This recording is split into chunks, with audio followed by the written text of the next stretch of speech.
we go, and I'm hitting it now. Boom. All right. I believe we are live. What is going on, everybody? This is Randall Thor 19, the man with the million, back again with your weekly episode of the Xbox 2 podcast with the one and only Jez Corden of Windows Central. What is going on, buddy?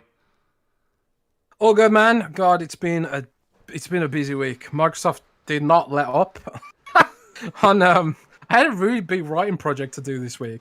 So I was like, okay, I'm gonna set everything aside and just focus entirely on this one project. And then Microsoft just kept dropping bombs, and it's like, oh, okay, I have to stop doing this and stop doing this. So yeah, it's been a very exhausting week, and I am very grateful that it's the weekend now. I'm rounding off nicely with my buddy Rand, doing a bit of podcasting. But hey, are you sure Microsoft just won't drop news on Saturday and Sunday, and you're going to continue to have to write up articles on Windows Central, though? Historically, they haven't really dropped news on the weekend. So I'm hoping that Microsoft will leave me alone for a couple of days and leave our news team alone for a couple of days. They've been playing a blinder as well. So playing a blinder means they've been doing a good job, by the way, for those who aren't British. So you don't say that in America, right? Playing a blinder. No, I've never heard of that term ever before. Let's see if anybody in chat has heard this, like Pong Soul or Gunstar or Deck or any of the already like a whole bunch of people. Like I think we're already over at like 500 or whatever, just starting now. But anybody know exactly what that phrase Jez is talking about? Because I've honestly have never heard of it before. So, playing a blinder, man. Yeah, playing a blinder. What does that even mean? I don't know. I think it means like you play so well that your mind blows or something. I don't know what it means, but you say that at sports events and stuff. Like, oh man, that player played a blinder to get this match or whatever. See, everybody from the UK. Everybody in the UK seems to know it, but I've never heard of it before in my entire life. This is very new. You should start a podcast where you just talk about, phrases that you know from the British that we Americans have no idea about. So you turned to blinder, okay? Yeah, and I'm just getting ready to chill and podcasting with you, playing a bit of Overwatch and. Overwatch with that 120 frames, right? Yeah, 120 frames. Although I don't have 120 frames right now because my capture card's plugged in. That's another annoying thing. I need a pass-through device that does 120 hertz, but I haven't found one yet. They all bottleneck at 60. But man, that's a first world problem and a half, isn't it? Yeah. It was nice to discover that my TV does 120 at 1440p though. I bet there's a lot of people out there who just don't know that their TV can do 120 It's almost like hertz. Maybe you should write an article for Windows Central about it.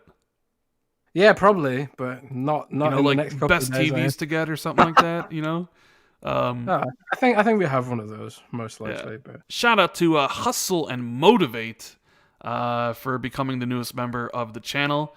Thank you for all the support, buddy, and enjoy your emotes. As well as we got a second member of the channel, Zenner White. Thank you for joining as well. Enjoy the emotes. I appreciate all the support. But we got our first salty super chat, Jez, from and surprisingly, you can tell where this would go from the name of the person, the PlayStation Lord, right? So you can imagine the the quality of the super chat. He says, Halo Starfield is in 2021. Haha, eggs on both your faces. What a quality super chat. Thank you for the money, though. I appreciate it. me and Jez appreciate it. Yeah. I think some of the PlayStation fans are a little bit they're running with Jason Schreier's tweet from earlier today. What was that?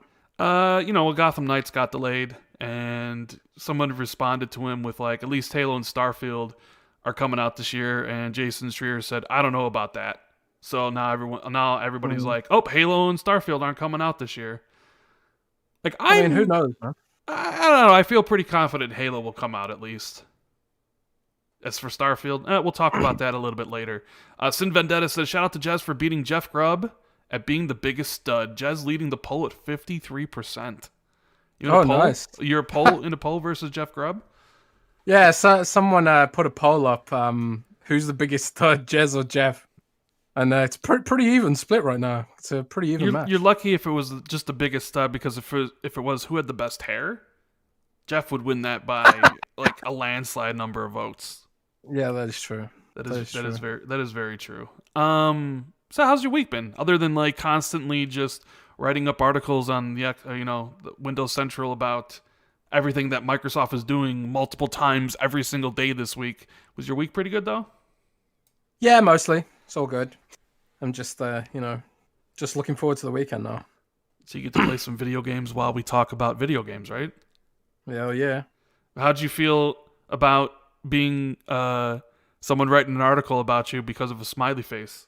Did that make your has that ever happened before? Like I know people write articles about you a lot, right? Like there are people that listen to the show whenever you say something that sounds pretty interesting. Maybe you drop like a huge leak or something. They always end up being articles that come out and says Jez Corden's Xbox 2 podcast with no mention of me, no mention of Rand.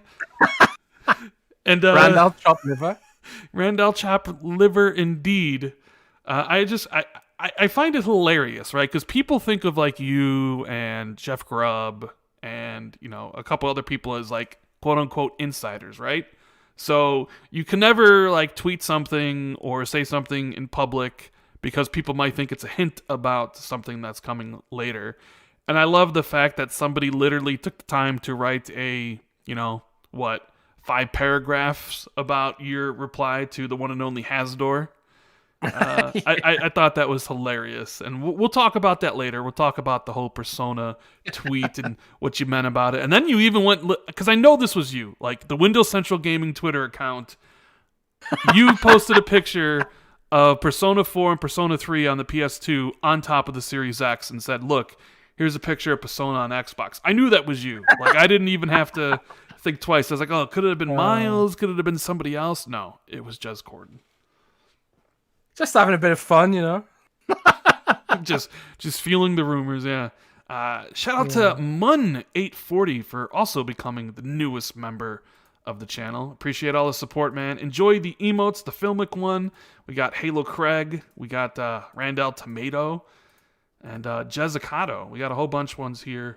Appreciate anybody that hits the join button or supports the show with super chats or just being here is more than enough, though. Because we appreciate everybody who takes the time out of the day to watch the podcast, whether it's for 15 minutes or whether it's for the entire thing. So thank you guys. Kristen Borick says, do you guys think Rockstar would allow Microsoft to FPS boost Red Dead Redemption 2? I doubt it, but it would be a dream come true. Love the show. Now, interesting, I'll answer that question because our buddy Colt Eastwood, I talk to Colt every single day. Jez, you're a big fan and friend of Colt's too, right? Yeah, Colt's a dude. Yeah, Colt. Okay, Colt. Yeah, I never heard Colt's a dude. Well, yes, he is a dude. Okay. Colt is a top bloke. He's a top bloke. Okay, I get that. So, when the FPS boost was announced, he was able to interview Jason Ronald of Xbox's hardware team. The program manager, and he basically asked Jason like, "Hey, do you have to get permission from developers, publishers, if you want an FPS boost?" And basically Jason said, yeah, some of these developers or publishers might have plans for their franchises in the future. Now, specifically how that pertains to Rockstar and Red Dead Redemption 2, I wouldn't be surprised if Rockstar maybe had a plan of potentially, selling you a remaster on next gen with 60 frames instead of an FPS boost for free. Yeah, right. Take-Two reselling your game again? Mm-hmm. No way. They would never do that. They would never do that. They would never do that. I mean, they've only done it with Grand Theft Auto 5. It's amazing they did it with Grand Theft Auto 5 in the 360 and then sold it to you again on the Xbox One and then they're going to sell it to you again on the Xbox Series X and PS5. It's kind of crazy. I'm surprised they didn't do Skyrim. Yeah. Again. Next gen Skyrim. Next gen. They probably, maybe they will. Maybe they will. They've done the FPS boost, haven't they? They For did, but Skyrim? apparently the PC ports of Evil Within and Nier Automata are like new ports, better than the Oh. Steam versions. I don't know if you've seen that. Like Evil Yeah, I Within did on see the that. PC has features that aren't in the console version or the PC version. Like it's a brand new port. Oh, Yeah. interesting. So maybe they'll do stuff like that. Humdrung Dog says, Jezran, please tell me Halo is this year, please. I mean, I believe it's this year. If it's not this year and it gets delayed to 2022, then then people need to lose their jobs over at 343. Honestly, like I know that's kind of a little bit mean, but something must have seriously gone wrong if you delay the game a year and then have to delay the game yet again, right? So I feel pretty confident that at least Halo Infinite will be launching this year. I know, Jez, do you feel the same? I don't have any Halo sourcing, so I have no idea what the state of the game is right now. But presumably the game was close to being finished last year. If their whole plan was to launch it last year, and then it didn't come out, then it had to be in a like close to finished state, I would have thought. But crazier things have happened, and I think it's more important that the game ships in a state that is befitting of the franchise and expectations. So even if it does get delayed, after Cyberpunk, I'm kind of inclined to think, well, maybe that's a good thing. It's complicated because some big studios were impacted way harder than others with COVID and stuff. Some studios just had to really mix up their pipeline, and they weren't built for remote work and stuff like that. So I think 343 might have been among the studios that perhaps weren't geared well enough to handle remote working. Could be wrong. It's just speculation. But, either way, I think it's better that the game ships in a playable state. So we'll just have to wait and see. T. Tucker says, what Fallout should I play in Game Pass having never before? What should you start with? Like, which ones are on Game Pass? I think it's just 4 in New Vegas, right? Is 3 on there? Well, it's 76. Oh yeah, Fallout 76 is on there. I mean, personally, well, you can say first if you want. Okay, I've never played New Vegas, and actually I've never played 4. I'm not the biggest Fallout fan. I'll say that right out of the gate. I'm much more of an Elder Scrolls fan. Like, I played all the Elder Scrolls. I am not. I mean, I beat Fallout 4. Like, I got all the achievements and did all the DLC, but I didn't play New Vegas. I haven't played Fallout 4 yet. I'm thinking about actually. I own Fallout 4. I'm thinking about going back and playing it. So I'm not the best person to ask on this. Jez, do you have or you can even ask the chat. Chat.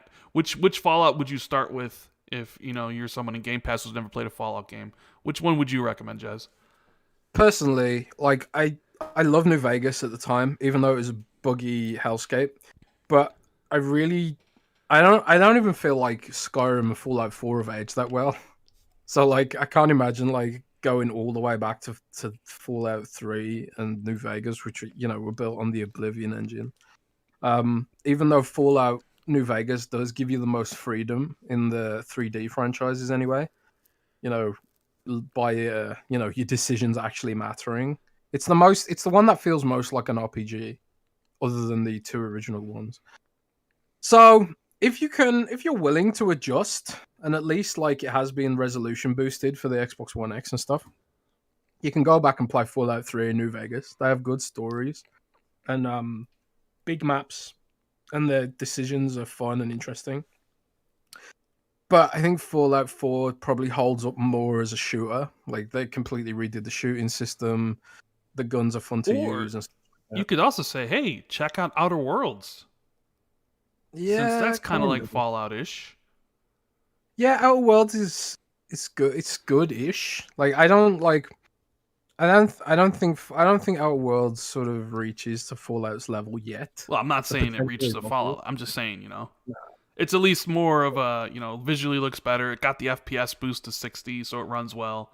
I'm actually gonna play it. We're gonna talk about that in games played here in just a minute. But Sin Vendetta says, haha, I need Jez to sing I'm a dude, he's a dude, she's a dude, we're all dudes. Hey.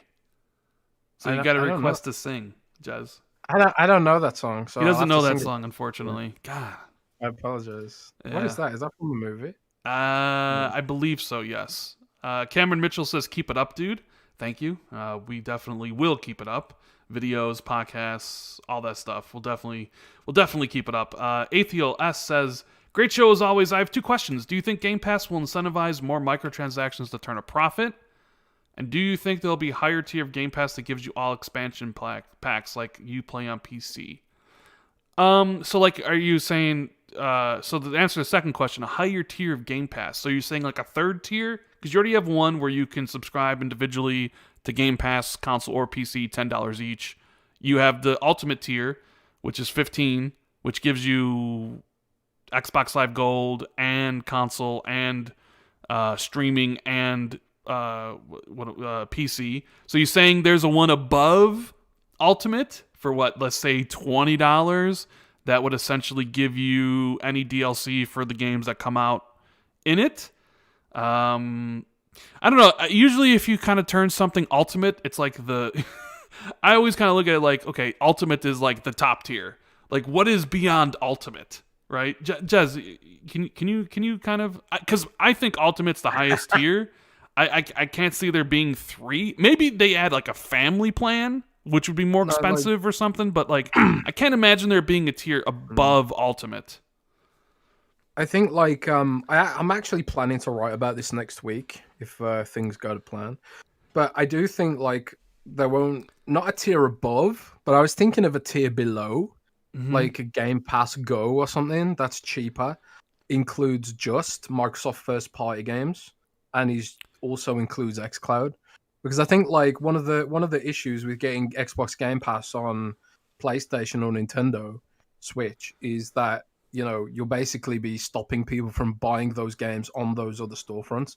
But I think maybe Nintendo would go for it, or PlayStation maybe would go for it if it was only the games that Microsoft wasn't going to bring to the platform any other way. I mean, it's still a stretch. I still don't think PlayStation would like the idea of people using an Xbox service instead of playing a game from their store, for example. But I do think it's potentially one way Microsoft can get around issues with iOS and also the Google Play Store, and also have a tier just for xCloud. Because right now, if you want xCloud, you have to go all the way to Ultimate, which is a bit weird. I don't think that's the plan long term.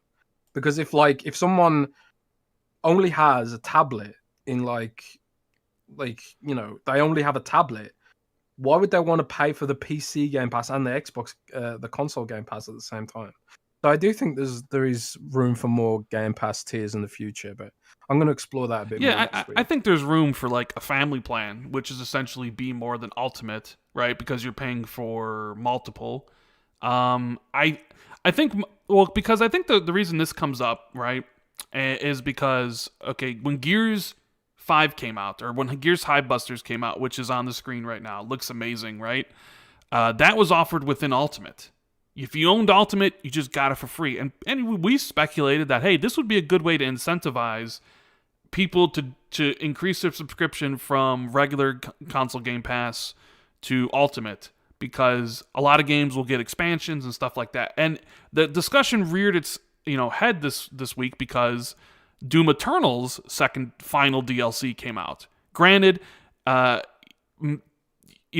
Microsoft just owned them recently, and that DLC has always been planned for a while, but a lot of people were saying, why isn't the Ancient Gods Part 1 and 2 included in Ultimate? And I will say, there is like a, what's the word I'm looking for here? It's not, like, the consistency, I guess, is what I'm going to talk about here, because, like, if you're someone who's like, okay, this Gears DLC is free on Ultimate, but I also have Ultimate, then you start to expect other DLCs to be available. Like, why isn't the Minecraft Dungeons DLC available in Ultimate, right? Like, there's this, like, so if it's kind of one of those things where it needs to be more consistent. Like, either you put all the DLC in the Ultimate tier, or you kind of put none of them, because then it kind of gives people this false impression that perhaps that's how it's gonna go, or like people like check it out and be like, well, I have Ultimate and I got the free DLC for this game here. Why don't I have the free DLC for this other I Microsoft first think party game? You know what I mean? yeah, I know what you mean, but I think like because this is still relatively new idea, the whole idea of a subscription service, I think they're still experimenting with the business model. I suppose like one argument could be made like they want to see if having access to Minecraft Dungeons serves as a sort of like a gateway drug to buying the DLC on top, you know. And then obviously that's more money. Like if you're really into Minecraft Dungeons, um, and like you wanna get more levels or whatever, which have like more unique loot or whatever, um, then you you know you might be more incentivized to buy on top of that. So like Minecraft Dungeons is the perfect like user case, I guess, for testing those kind of models. Um, and also DLC is kind of like it's like an added benefit. It's almost like out of scope, you could argue. It's like does Game Pass also pay for the DLC? Is that factored into the budgets when they're budgeting these games? It's interesting to think about because I completely understand from a consumer's perspective, and you know my own consumer perspective that it would be nicer to have consistency. I think like Flight Simulator is a good example too, where there's like one of the tiers in Flight Simulator is like $100 or something because of all the licensing on the airports and the plane models and stuff like that. And I don't think that's included in Game Pass, but like No, the it's base, not. It's yeah, the not. base tier is though, right? Well, yeah. Well, that goes to his like other question about like Game Pass and if that will incentivize more games to have monetization and stuff. I don't necessarily think so because like you're still just gonna have the games are still gonna be sold outside of Game Pass, and I don't think that matters too much. The games are just gonna whatever's best for the game. There's gonna be games that don't have any monetization whatsoever. There's gonna be games that do have monetization. So I don't think you'll see like a game that was like no plans on monetization suddenly in Game Pass now having monetization. Um, I think it really just depends on the type of title it is. Got to give a shout out to another new member of the channel. Man, a lot of them today. Really appreciate it. The General C. Thank you for supporting the channel. Enjoy all the emotes, brother. Thank you. It's amazing to see all the support that we get for the show, Jez. Everybody in chat here, the community that we built. It's pretty awesome to see everybody essentially play nice. There's always some people in here that have an agenda and they're not they're a little trolly, and we've learned to ignore them over time. But it's most everybody who comes here is always pretty enthused about hearing me and you speak about Xbox, even though I don't understand why anybody would listen to either of us about stuff. But anyways, thank you for all the support and for tuning into the show. RDX Son of Fett says the how-to vid for EA and Game Pass PC, the Xbox release on YouTube. The lady said iOS and browser support is coming early this year. Yeah, Jez, if you had to take a guess, iOS and browser support for xCloud, when do you think that's coming by? May? June? Well, I don't think you're getting native iOS support just because of Apple's policies. So, Apple doesn't want to. Apple wants people to buy games from Apple. They don't want Microsoft to take any attention away from their store. So, that sort of screws that whole proposition up. In Apple's mind, they would like devs to port their console games to the Apple Store and sell them natively. So Apple doesn't want xCloud. No, because xCloud is going to be on there though. So yeah, it's going to be on there from the web. Yes. So what Microsoft's going to do to get around it is they're gonna say, well, you can play it through the Edge browser. You can play it through the Edge browser using that browser and also the website version. And I believe the plan is for that to come out by the summer. We're seeing it get updated all the time. Recently, Microsoft fed an update to the Surface Duo folding phone, which displays the touch controls on the bottom screen, so you can play it like a Nintendo DS, which looks really cool. I can imagine a future where improved haptics could make that feel even better, but it's a really cool step to see them experimenting with that stuff. So xCloud development is always ongoing. and we've seen the streams bumped up to 1080p now, which is nice because they were 720p restricted for a while. So we just have to sort of wait for that. But I don't think you'll ever see it natively on iOS unless Apple and Microsoft can cut some sort of deal on the side. Apple has been known to bend its store policies for some big apps, like your Googles and your Facebooks and stuff out there. So it ultimately becomes a point of like, does xCloud become so much of a selling point that people leave iPhone for a better xCloud device, like an Android phone?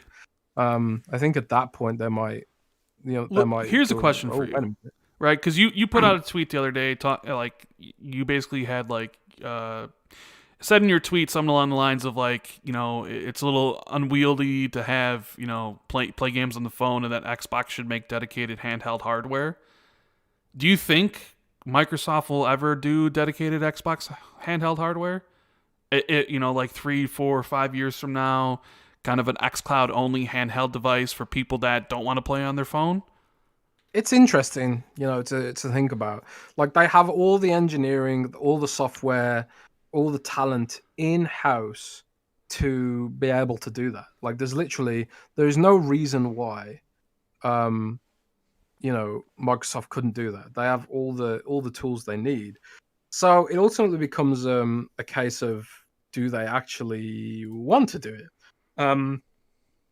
So for my money, I think there's an argument to do that, a pretty strong argument, because as you say, playing games designed for large screens with awkward touch controls where you put your thumbs all over the screen, you can't see what you're doing. A lot of those games just aren't designed for small screens where you've got your thumb on the TV.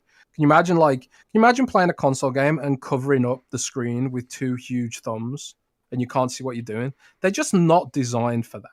So I think there's an argument to be made to improve the sort of ergonomic usability of xCloud with a dedicated device. However, they might instead seek to do it through the Surface Duo, because one thing they are doing with the Surface Neo, which is an upcoming foldable tablet that runs Windows 10X, is they have like a magnet on the bottom display which you can stick a keyboard to. I can sort of see a device in the future where instead of sticking a keyboard to the screen with the magnet, you stick like a gamepad to the screen, and or it has like improved haptic feedback where like you can feel where the touch controls are a little bit more easily and stuff like that. But I do think the future of xCloud has to include these extra devices like the Razer Kishi and stuff like that, because it's annoying playing games that aren't designed for it on a phone. And I think Microsoft knows that, but I have no idea if they're working on something like that or even looking at it. I imagine they probably are looking at it because, we've seen they've literally got research patents about controllers that can clip onto screens like the Razer Kishi. So they're probably always thinking about this stuff. But Yeah, I personally can see a device that's more dedicated to xCloud it from would Microsoft. definitely be interesting if they made a device. And I just got to give a shout out to more members joining the channel. Wow, this is incredible. Jasper Shapp becoming a new member, as well as my man Punkadish, who says that we're the best damn podcast around, Jez. Thank both of you for joining the channel. Enjoy the emotes. Man, you guys put a smile on my face today with all the support. It's amazing. Stickfigure says something interesting in the chat. He thinks the future of xCloud is on TV, like smart TVs and the dedicated apps. I think I would say the future of xCloud, mobile is obviously the big tipping point, but a lot of people own smart TVs, and it would be very, very a good idea to put xCloud and Game Pass on smart TVs. So I do sort of agree with him. I do agree with. I don't say it's the future of xCloud is on smart TVs, but it's definitely going to be an important piece of it. Once they bring the stack to HTML or the web or whatever, I suppose it'd be HTML5 or something. I don't know.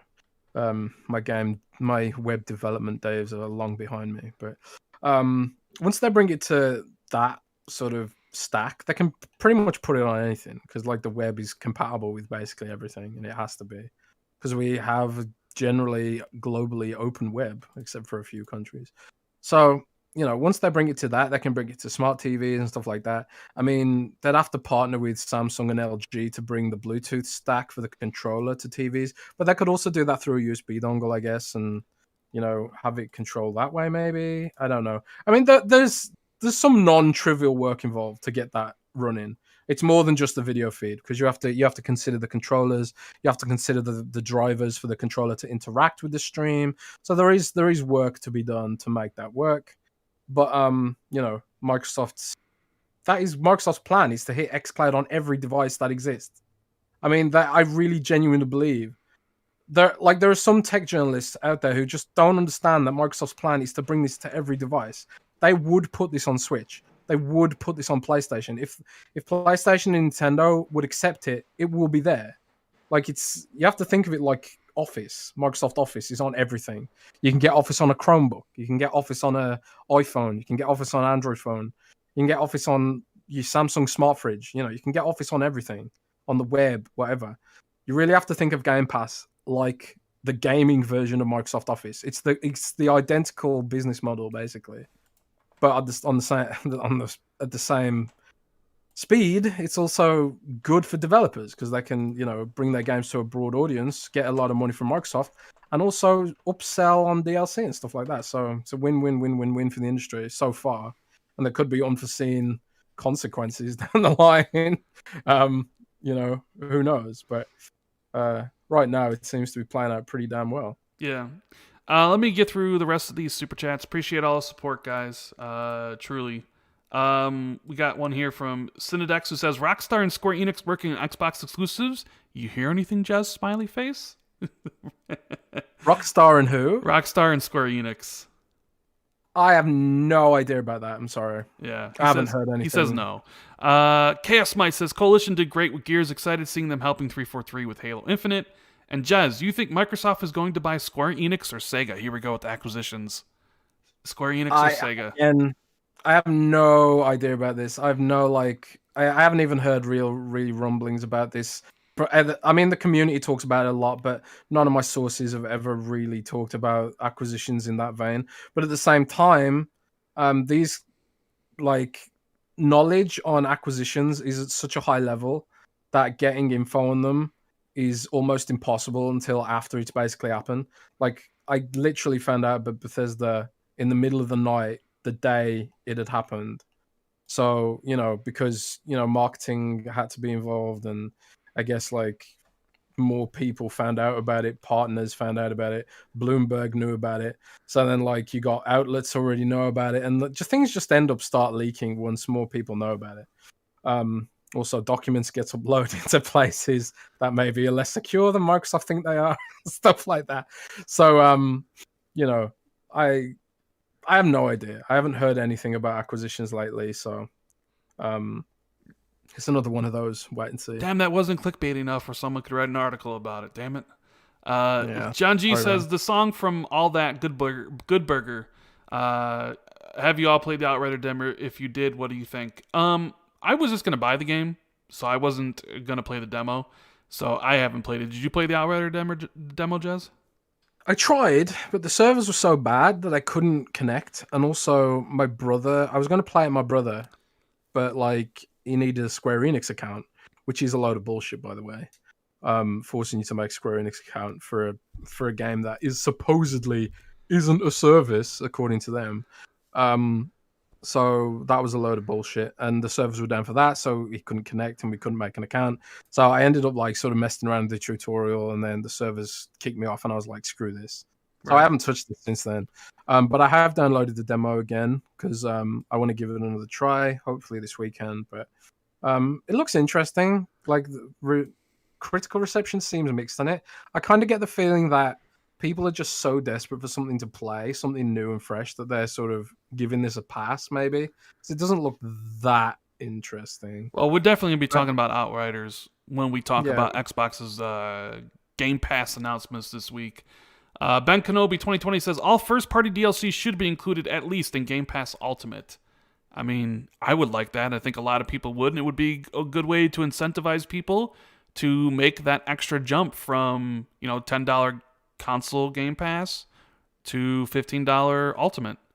Definitely would help. Sin Vendetta says, sorry, the We're All Dudes song was sung by Kel on the show All That on Nickelodeon back in the mid-90s. Definitely more of a show that was popular in the U.S. Oh, is that Keenan and Kel? I think so. I'm not sure. I have heard the song, but yeah, All That does sound vaguely familiar on Nickelodeon. So Keenan and Kel was popular in the UK. Like I'm aware of who Keenan and Kel are, but right. that particular show I don't know. Creative Vibe says, appreciate you guys. Best Xbox podcast. Thank you. That is high praise considering how many amazing and awesome Xbox podcasts are out there. We got RDX with Dealer and Colt Eastwood. You got XCast with Snowbike Mike and Paris Lily. You got the Iron Lords podcast with Cognito and King David and Addict and Sovereign. You know, Mr. Boomstick puts on a bunch of shows, 4 shows a week. He's very good at what he does. And the myriad of other shows that I'm forgetting about. There are too many to mention. Like, there are a lot of podcasts in the community, and all of them offer something unique. So it's, for someone to think that we're the best, I appreciate that. I don't think we're the best. I think we're just, one in the cog of many. But it always makes me and Jez, smiling to see people, say that this is the one that they like the most. So we appreciate that. Xberk says, Randy, I purchased the CX. The decision was directly related to your tweet the day it arrived for you, my Series X, and I thank you. Beyond amazing. Awesome. I'm so happy for you to get the Series X or the CX. Honestly, it's one of the best purchases I ever made. If you play a lot of games, you need to get the CX. I have a 65-inch. It was worth every single penny. And one of the underrated features of that system, and I know Jez really wants this, is VRR, variable refresh rate. I know a lot of people always look at Digital Foundry, to see the frame rates of the new games. I never have to worry about any of that because VRR clears it completely up. I never see screen tearing. I never see frame drops because VRR is just that technology that, essentially stops it. So I got this big 65-inch TV that displays games in the best possible way. HDR looks phenomenal. VRR stops all the screen tearing, and it's like it's a must-have if you guys want your games to look the best and perform the best. I think there's a new model coming out every single year, so but there'll be sales on this. I know Jez wants a CX. He just can't fit it where he is right now. Yeah, I do like my Samsung TV, considering how much I paid for it, which wasn't very much. I think it was $700 ish. The CX is about 1,000, right? More than that, but yeah. All right. Well, yeah, I didn't pay that much for this TV because I wasn't sure how long I was going to be here.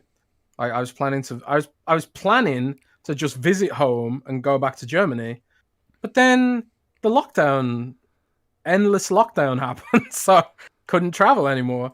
So I didn't want to spend too much on a TV. So I ultimately just bought sort of cheapish one, but I don't know. I guess yeah, it's fine for having paid for it. Jonah Falcon says Persona 4 Golden was given a Game Pass tag on Mixer last June 2020 during the PC Gaming Show, which I was streaming, which I noted on Twitter. We'll definitely be talking about Persona later. Anan says, I love your name. Are you excited for the Wheel of Time TV show and possibly a game by one of the myriad of great RPG devs in the world? Yes. It seems like every single time we do a show or something, I always see people saying, they recognize the name. Rand Thor, obviously taken from the Wheel of Time, my favorite book series. I am beyond incredibly excited for the TV show that Amazon is doing. I'm still, I don't know, hopefully the trailer comes out. It's not horrible where you watch it and you're like, oh my God, this is going to be bad. People are going to, they're like, oh, you named yourself after this dude. And, and this is a horrible show. You know what I mean? Yes, I am excited, but I'm also nervous that it's actually going to be good. And I would love, for Obsidian or Bethesda or, CD Projekt Red to make a Wheel of Time TV show, or Wheel of Time game, rather. I think that would be great. RA89 says, hey guys, do you have any info more on those Dolby Vision games we saw leak? Love the show. Yeah, Jez, do you see, I think Borderlands 3, people were posting pictures of it actually running in Dolby Vision. Do you have any info on that? I have no information about what's going on with Dolby Vision. I don't doubt that the pictures are real. I don't know why anyone. That'd be a weird thing to fake, wouldn't it? Um, so I don't doubt that they're real. I have no idea when it's coming, or if it's coming. It might be a sort of skip ahead ring thing. I'm only on the not skip ahead, the one below skip ahead. What's that? Alpha. I'm on alpha as well. Alpha ring. So I'm not on the skip ahead ring. So there's some features that I can't check out, and also my TV doesn't have Dolby Vision, I guess. Which, Yeah, I have like, Dolby this Vision, kind but I haven't of- loaded up Borderlands yet. So, um, Right. yeah. Red Cloud Gamer says can't see all DLC included, but maybe an animal one-time use token to redeem an ultimate version of Microsoft game of your choice could work. Looney Boy says rumor that Phil will grow Tango Games Studio rapidly if they can acquire more Japanese devs pubs.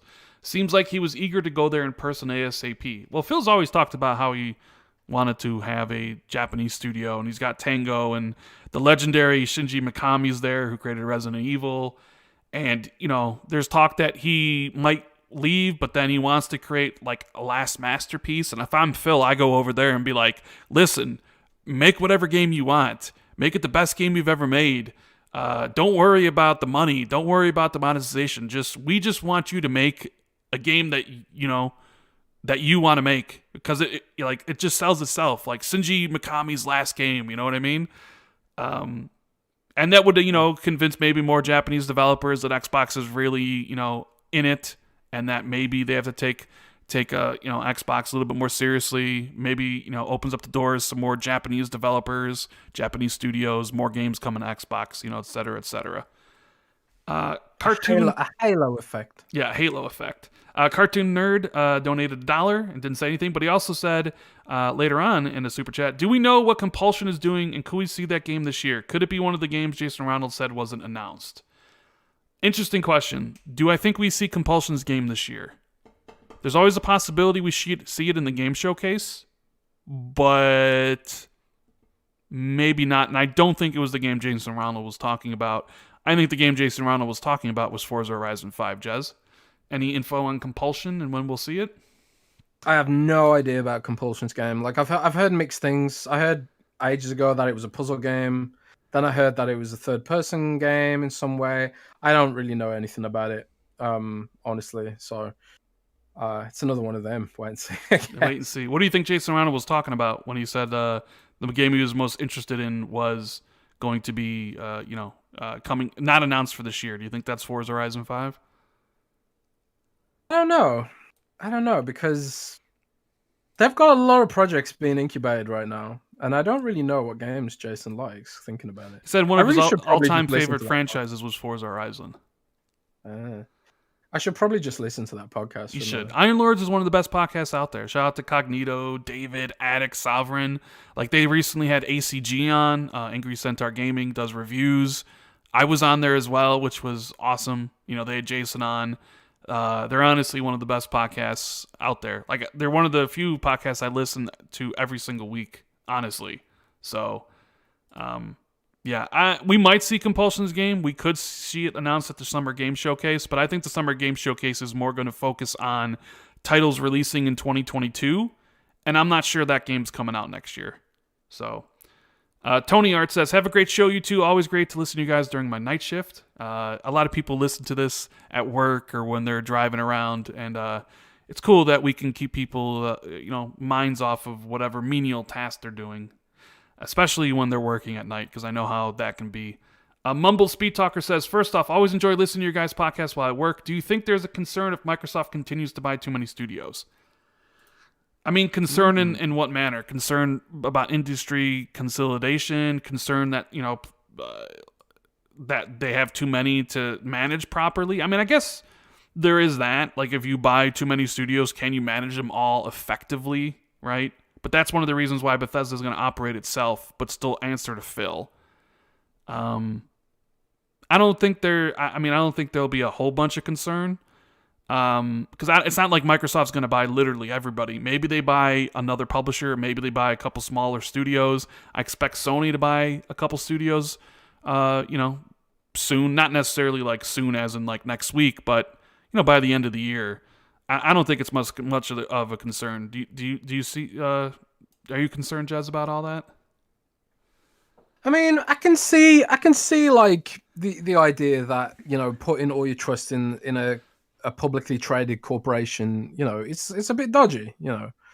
There's only a finite amount of amazing devs out there at the end of the day, and there's a huge demand for new games, and there's a huge demand for like this industry that just seems to be showing like invincible non-stop growth. Like I don't think the game industry has ever shrunk except for like the famous crash in the 80s or whatever. But the industry just keeps growing and growing and growing and seems to be like finding new ways to print money every single year. So I think like there is like a vague concern maybe if that like things become homogenized or something, because I do genuinely feel like sometimes Microsoft, like, they're a bit scared of doing edgier stuff, more experimental stuff. Sometimes I feel like they're sort of at a corporate level have a cookie cutter thought process about things at times, and I don't want to sound mean about it, but it genuinely does feel like that. Or I've said on this podcast before, all of their games from Halo to Gears, they're violent, but they're all very safe. I find them all to be very safe, and they don't really push any boundaries. They don't really do anything that Microsoft would potentially find uncomfortable. Maybe, I don't know. Maybe that's not a fair comment to make or not, but it's just sort of a gut feeling. So if Microsoft buys loads of studios and takes away their creativity because it wants to keep everything safe for their corporate image, then that will be bad. But at the same time, I can't see Microsoft trying to limit people like Bethesda and stuff, because you want them to print money doing what they do best and stuff like that. So I don't know. It's kind of a roundabout way of saying, like, I do think there's potential issues with Microsoft buying too many studios, but only if they don't let the studios flex their creativity to the extent that they deserve to be able to do so. Yeah, 100%. I agree with that. Shinnok Guy says, Jez Corden versus Jeff Grubb in a death battle. Who wins? A death battle. A death battle. Who wins between you and Jeffrey Grubb? Well, Jeff will probably win because Americans have loads of guns, right? So I'd be screwed. I'd say Jez wins just because I got to back my guy, I got to back my guy. So Jez wins. Mariana Pampa says, hey, Jez, just wanted to say I really enjoyed the one-on-one interview you did with Ainsley on Season Gaming. Appreciate what you both do. Have an awesome Friday, guys. So yeah, you did Ainsley Bowden, who runs Season Gaming, did a industry perspective, and you were a guest, right? Yeah, he invited me on to do sort of talk about the industry, and he interviews people who work in the industry sometimes, and has a little chat. Very cool guy, really awesome at interviews, far better than me. Did you talk about me at all? Huh? Did you mention me? Did you talk about me? Yeah. I can't remember, man. Jeez, not even mention. Did you mention it at the podcast or what? No, I talked about Tim Dog a bit. Said Tim Dog was cool. Yeah, shout out to Tim. I know he's out there recuperating because he tested positive for COVID. I don't know if you saw that news yesterday. So Tim, if you're listening, love you, man. Take it easy, get well, and hopefully hopefully you get like a really mild case where nothing really affects you. But man, I'm thinking about you. Hopefully everything's well, buddy. Oh, yeah. A lot of people I know from New York have got it or had it recently. Yeah, I mean, I basically haven't gone anywhere this whole time, and when I do go somewhere, like when I drive around and I go to like maybe like a drive-through, I always wear the masks because I don't want to get sick. I just always had this thought in my head: if I did get sick, it wouldn't end well for me. So I basically just order everything from Amazon, and I don't really have to go anywhere, so it works out for me. Wolf Assassin says, "Hey guys, 2 questions: which old IP or canceled game from Xbox would you want to come back, and which studio would Xbox definitely not acquire?" Well, the Xbox not acquire one, I think we dodged the bullet because they were talking to Gearbox at one point, and obviously Embracer bought them, so that would be the one I wouldn't want to acquire, because of Randy Pitchford. Yeah, I like Gearbox, but I don't. Randy Pitchford probably would cause problems for Microsoft corporate image, so to say. But you know what I'm going to say is one studio that I always see rumored, and I personally don't think they'd ever buy them. And it'd be funny if they ended up buying them now that I say this. But I don't think they'd ever buy Konami. I don't see that. Oh, well, there was that stupid rumor. I don't know if you saw it this week that Microsoft was going to acquire Sega and Konami. And I was just sitting there like, this is the dumbest thing because Konami offers literally nothing. They have no studios. They're basically out of gaming. Sure, they have Silent Hill and Metal Gear, but they don't have anybody to make it. And they don't have any of the creative people that made it what it was, like Kojima, right? So, like, what are you buying? You're just buying the IP, but who are you going to have make it? And Xbox wants to do little, like, second-party deals where they don't own the studios this generation because it really hurt them. So, like, I get Sega makes sense. PC presence, Japanese presence, a big name, but Konami makes literally 0 sense.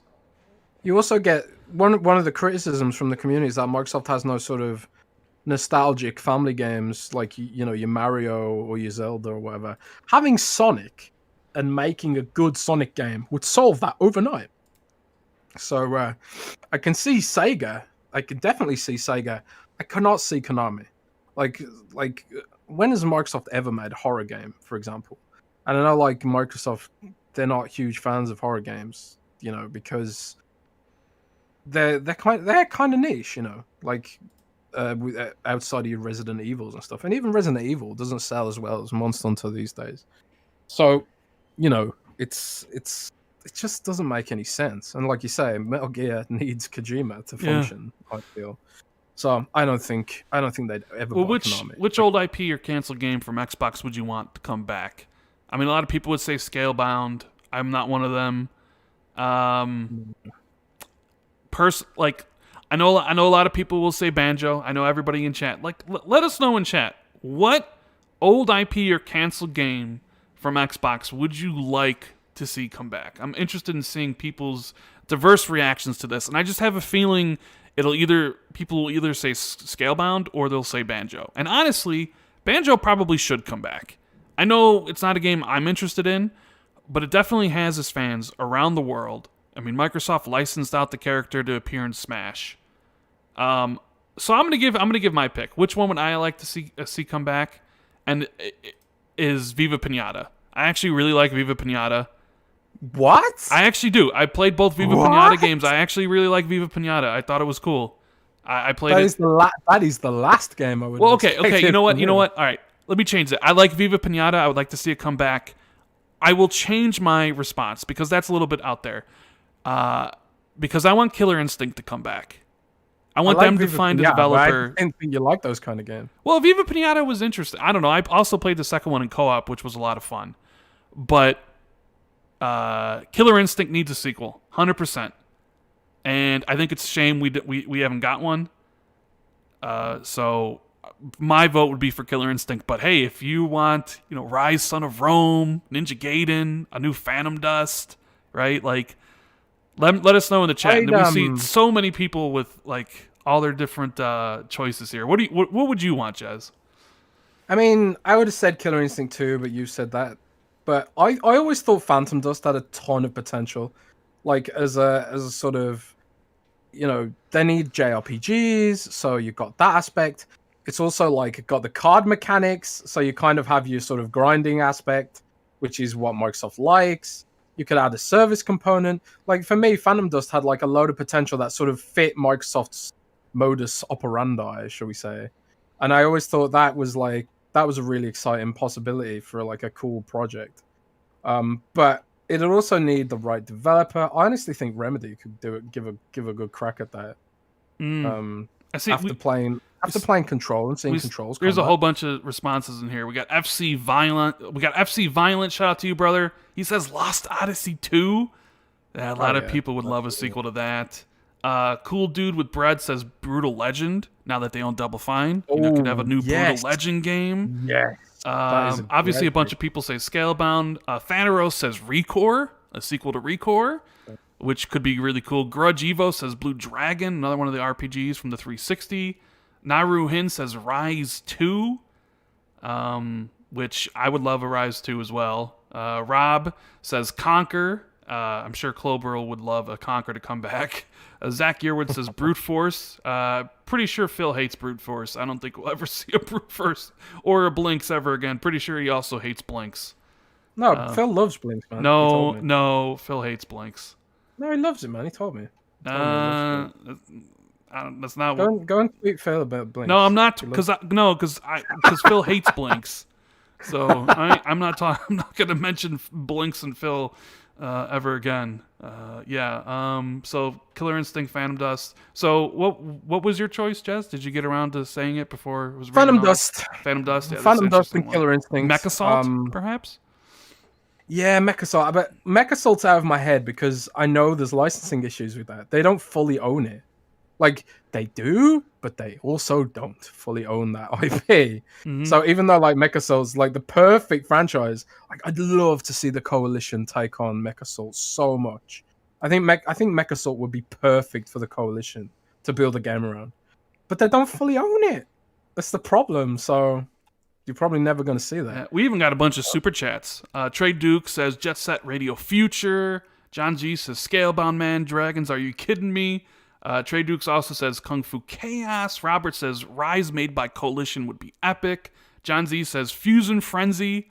iFaceCrook says imagine a Mechasalt with id Tech. Oh man, a Mechasalt with id Tech. That definitely would be. Beautiful. Yeah, that would be. We need a mech game. We definitely need it.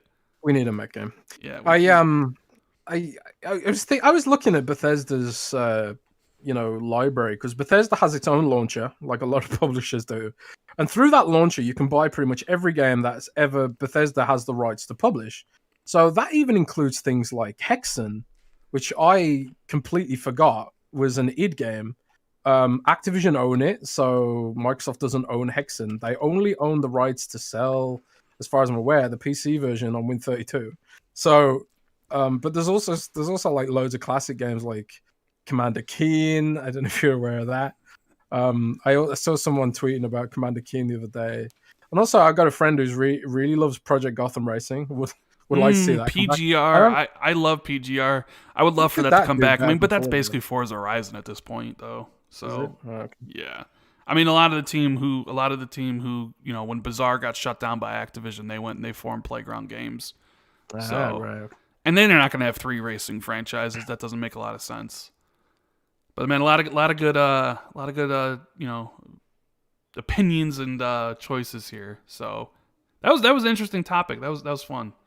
Getting to see what everybody wants. Chief Mint says, "Hey, cheers to playing Starfield on a Duo 2 in late 2021." Timothy Weekly says, "Any word on Seagate releasing 2 to 3 terabyte external storage for Series X or S?" Not yet. Although they pretty much have said that other manufacturers will be making expanded storage for the Series X and S at some point whenever the exclusive contract runs out with Seagate at some point.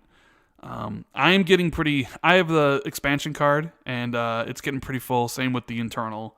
That storage is definitely going to be a bitch this gen. Silver says Fable avowed Hellblade 2 gameplay at summer event.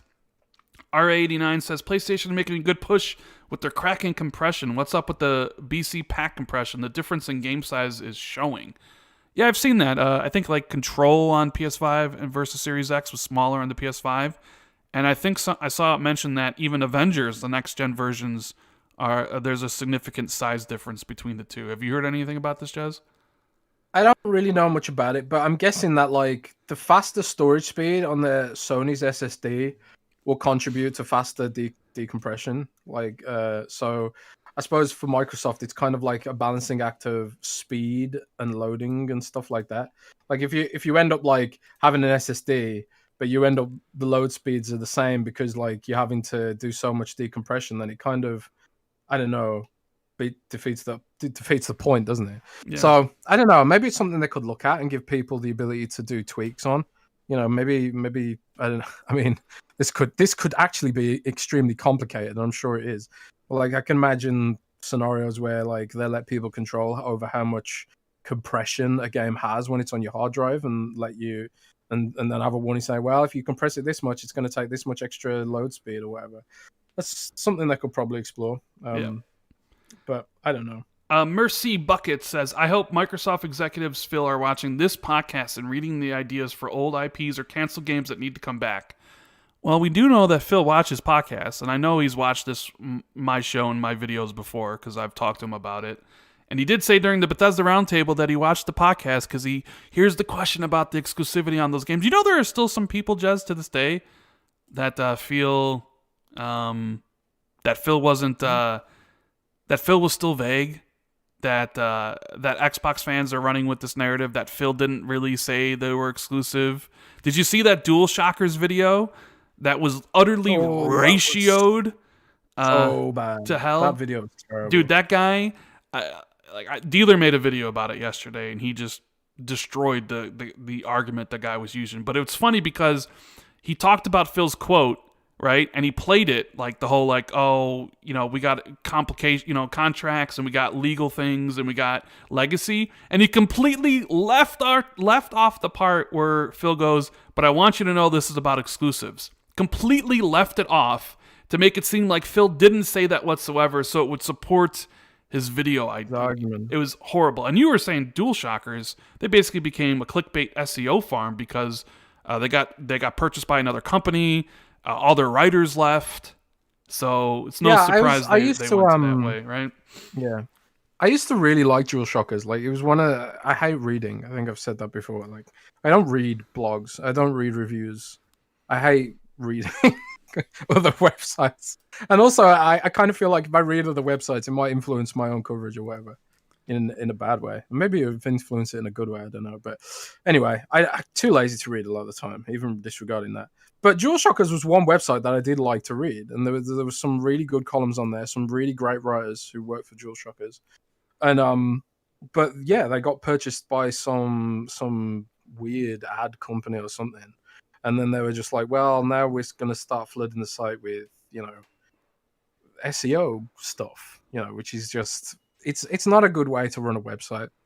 You have to have a balance, and they'll find out. They'll find out. Google will just see Google will know. They'll see what they're trying to do, and Google will punish them for it.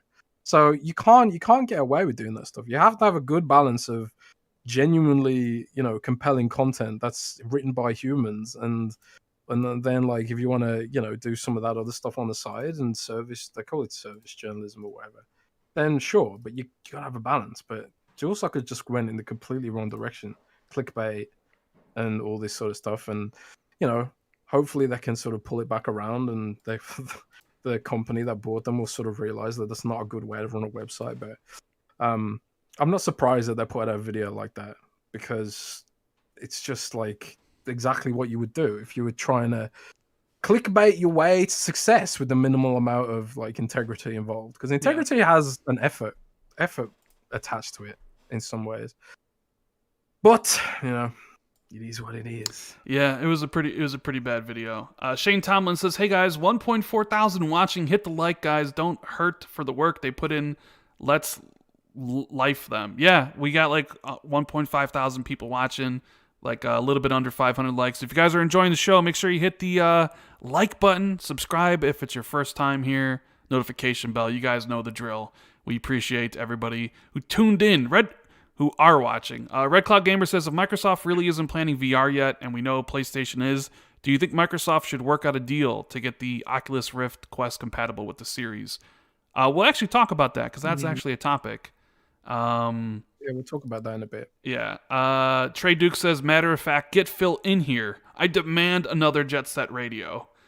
Space Monkey says, if Microsoft buys Sega, they should call it the console Sega X. And Hunter Smith says there's a thread on Reset Era about Phil's quote, the day of the round table, and they are still debating it in the thread to this day. I think it's 75 pages now. Yes. They are still talking about it, and it's pretty hilarious. And Reset Era sometimes can be a joke. Like, I love all the Xbox fans at Reset Era, even though one of them actually called me toxic the other day, and I was like, me? What? I'm toxic? And he basically just like, no, you're a fanboy and blah, blah, blah, blah, blah. It's like, I mean, I like Xbox. Everybody knows that. I'm pretty upfront about, how I how I feel about Xbox. But I don't do console war stuff. Like I don't talk about Xbox versus PlayStation in that manner. I like PlayStation a lot. They've released, I mean, God of War is one of my favorite games of last gen, right? So I don't know. Like I don't like the console war stuff. Like even my tweet yesterday about smart delivery wasn't necessarily a console war. It was just like proving, or at least like acknowledging that smart delivery, which there's another topic we need to talk about as well. Like smart delivery is not like a PR speak. It actually has a useful feature, useful properties when you compare it to how Sony decided to do their stuff. But yeah, that thread going on there. I mean, there's a dude at Reset Era who's like accepted as this huge insider, right? Who knows everything that's going on about Microsoft and Nintendo and Xbox, but the dude is just a complete, what's the word I'm looking for here? He's just a fraud is the best way to put it. Like a complete fraud. And anybody listening to this will know exactly who the guy I'm talking about. He doesn't know anything, has never known anything. It's just funny that people uphold them as this like, oh, does he know something? And if it's a joke. People know who I'm talking about. I'm not going to mention his name. Forum culture is that like there's a lot of over intellectualization going on because people just want an excuse to post, so they overthink things, and like stuff that really doesn't need a lot of thought gets way more thought than it needs because they want an excuse to post and up their post count. So you get people who like want to seem smart by making these like grand assumptions and these hot takes. And the problem is, if they're wrong, it doesn't matter because they're anonymous. No one remembers. Nobody cares. No one's keeping a track record because it's not their job. And you know, they just slip into anonymity, and it doesn't matter. There's like no downside. If I make a prediction and it's wrong, even slightly, even if I say this is just a guess based on what like my personal feelings, even if I say there's no information attached to this, I get so much people coming at me and saying like, you were wrong, ha ha ha, you don't know anything. Like despite the fact that I leaked all the specs accurately, I leaked the launch date, the price accurately, I even leaked the March 26th event accurately. You know, recently, like my track record is pretty damn solid when it comes to you see, like Reset Era let this dude Klee run around before the run up to the next gen consoles, and they verified him, and his verification was that I forget, I don't know what the verification was, but he had proof that the PS5 was strong, or like had more teraflops, because that was obviously the big contention, right? Than the Series X.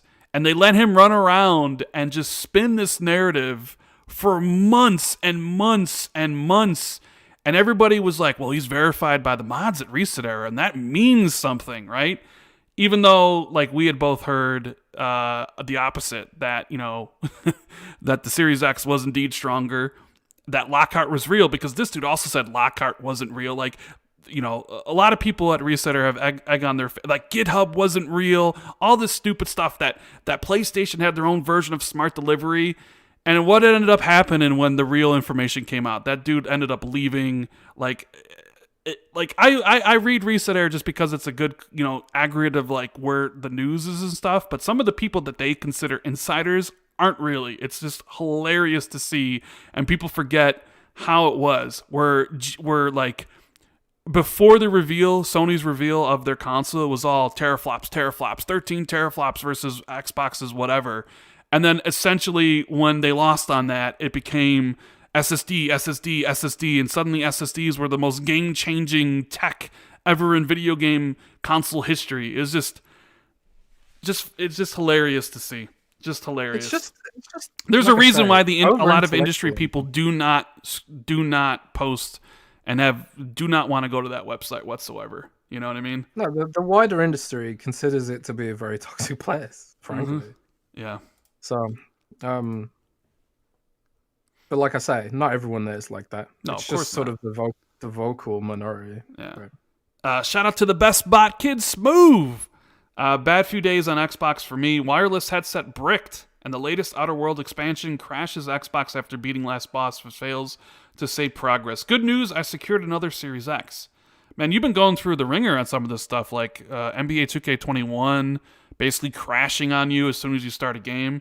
That sucks to see that your headset was bricked right away and that the Outer Worlds was having problems.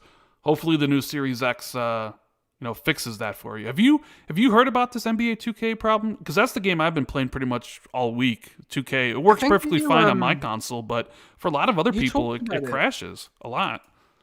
I think we talked about it on this podcast before when you were talking about how like you guys, Dealer and that, were trying to play a game and it was crashing for some of you and not other people. That's really weird. It is quite weird. Very weird. Geez, we got so many here to go through. Sin Vendetta says, Rand, you're not kidding. We haven't started the topics yet? No, we haven't, because there's just so many of these, and I have to read them off because people are supporting the show with their hard-earned money. Like I'd feel bad if I didn't, but people seem to, what can I do? It says, Sin says, Rand, you're not kidding, because my buddy who's a big PlayStation gamer is so convinced that Elder Scrolls 6 is coming to PlayStation that we have to slap a bet about it. Man, I cannot wait to win that bet. Yes. Alexander says, I want Xbox to buy Konami so we can get more Castlevania, Silent Hill, and Metal Gear games made this decade. It would be great if we got more of those as well. I love all three of those franchises. I love Silent Hill. Silent Hill is one of my favorite franchises of all time, and like I was mind-blowingly excited for PT and Silent Hills, and then Konami had to go and ruin my life, didn't they? Yeah. Drunken Ninja says, yeah, Phil, if you're listening, Jet Ground Radio and Jet Set Radio Future need a sequel or released on Back and Pat, please. Tim Chimney says, I would like to spend money to get Rand to say UWU out loud. Ooh, love to you both. Oh no, I said it. And ooh. I don't even know what that means. Jez says it to me all the time in DMs. Trey Duke says, I'm not letting this Jet Set Radio thing die, even if they have to use your platform and empty my bank account. Please hear me, Lord Phil. Jeez. That's crazy. He definitely wants his Jet Set Radio game, huh?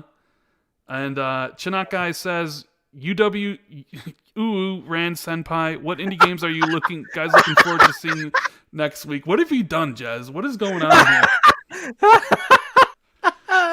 Rand Senpai, I love it. I really want to see... that's a good transition point, because I think this is the last of them for now, so we can talk about the Xbox event that they're putting on March 26th. So if you guys are enjoying the show, hit the like button. We got a whole bunch of you here. Appreciate all the support. Indie games, Jez, right? So do your spiel. Say how you're right again, because you said there was going to be an event. People from Xbox said, what event? There's no event. And what do you know it? There is an event. Right? Well, what they said was there was not going to be an event where there's any upcoming major gaming news or whatever, or something along those lines. But I never wrote that in my article. I said I was expecting smaller games, and I kind of tied it to Paul Thurrott. I almost said he's not. I still am not sure how I pronounce his name. I tied it to Paul Thurrott's tweet where he said there was an event on the 23rd. And I thought maybe they'd moved it. But some people think that that's a different event. And there might actually be some kind of developer show just for developers. Maybe not even public on the 23rd. So that might be a different thing entirely. But yeah, there is an Idea Xbox event on the 26th that features over 100 games. I suppose some of those will be in the montage, and 25 new game trailers, I believe, if I'm remembering the article correctly. We're going to hear about games like 12 Minutes, presumably, The Ascent, and some of those big games that were announced last May at last May's showcase. I think Microsoft probably wanted to downplay expectations after some people reacted negatively to last year's show. Maybe it was a bit overhyped and a bit missold last time. I don't know. But yeah, we're getting an Idea Xbox event in partnership with Twitch Gaming. So no YouTube. There's no YouTube. There's no Facebook Gaming. It's just going to be on Twitch, which is a bit weird, but also not entirely unexpected, I guess. Right. Shout out to Modern Vintage Gamer with the super chat. It says, "Lol, Reset Era." People know all about Reset Era. Thanks for stopping by, buddy. Yeah, he's He's got a great channel, Jazz, by the way. You should check it out. He's over 500,000 subscribers, puts out incredible content, and he's one of the members on the Spawn Wave podcast as well. One of the other podcasts that I do check out every single week, only for, me to actually say controlled leak to MVG. So, I was just going to say that earlier I said we wouldn't see a MechAssault game on Xbox from Microsoft because they don't fully own it, but they do own the publishing rights to make video games based on that IP, and it was just announced that MechWarrior 5 is coming to Xbox in May. So really? So we are getting a mech game. So who's writing that story up right now? Anybody? Was it literally just announced? Yeah, I believe so. Hazardor Gaming tweeted it. Oh, Oh, okay. Interesting. I'm interested in seeing at this show, answer the question, I want to see 12 minutes. I want to see release date for that. I think that game looks incredible. Can't wait to play it. The Ascent looks awesome. We know it's coming to Game Pass. We still don't have a release date. That's the problem with Xbox right now is we don't know the release dates of anything. Like, they talked about how they have 30 games coming exclusively this year to the platform, but we don't know dates for any of them. We don't even know dates for Psychonauts 2, right? When's that supposed to be coming out? So I think this year could be a big squeeze